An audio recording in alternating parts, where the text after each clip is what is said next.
ચાલો હવે સ્વાધ્યાય 4.12 એક ઓરડાની છત પરથી 2 મીટર લાંબી દોરી વડે 0.1 કિલોગ્રામ દળના લટકાવેલા એક ગોળાને દોલિત કરવામાં આવે છે. તેના મધ્યમાન સ્થાને ગોળાની ઝડપ 1 મીટર પર સેકન્ડ છે.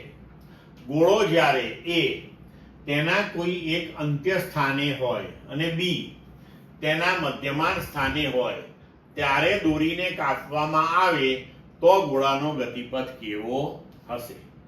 હવે જુઓ કે આ પ્રમાણેની પરિસ્થિતિ આપણે વિચારી શકીએ. જ્યારે આ ગોળો એ અંત્ય બિંદુએ હોય તેના ગતિપથના, ત્યારે ક્ષણભર તેનો વેગ શૂન્ય થઈ જાય. હવે એ સ્થિતિમાં જો તમે દોરીને કાપી નાખો તો ક્ષણભર એ ત્યાં સ્થિર છે, એટલે હવે એ ગુરુત્વાકર્ષણની અસર હેઠળ, તેના વજન બળની અસર હેઠળ અધો દિશામાં ગતિ કરશે. બરોબર છે? તો આ પરિસ્થિતિ થશે. હવે તેના મધ્યમાન સ્થાને હોય ત્યારે મધ્યમાન સ્થાને હોય ત્યારે તેનો વેગ મહત્તમ હોય અને તે એના ગતિપથની સ્પર્શકની દિશામાં હોય.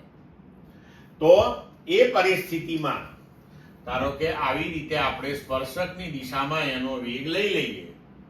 હવે આ સ્થાને હોય ને તમે જો અહીંથી દોરી કાપી નાખો તો શું થશે? સમક્ષિતિજ દિશામાં એનો વેગ છે, એટલે હવે તેની ગતિ આ પ્રમાણેની થશે. બરોબર?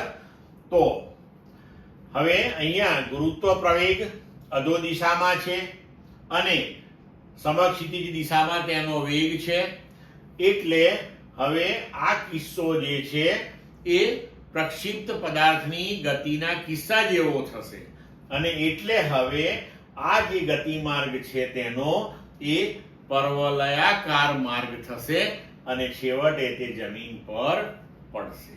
જ્યારે પહેલા કિસ્સાની અંદર એ સીધો અધો દિશામાં ગતિ કરી અને જમીન પર પટકાશે. ક્લિયર મિત્રો?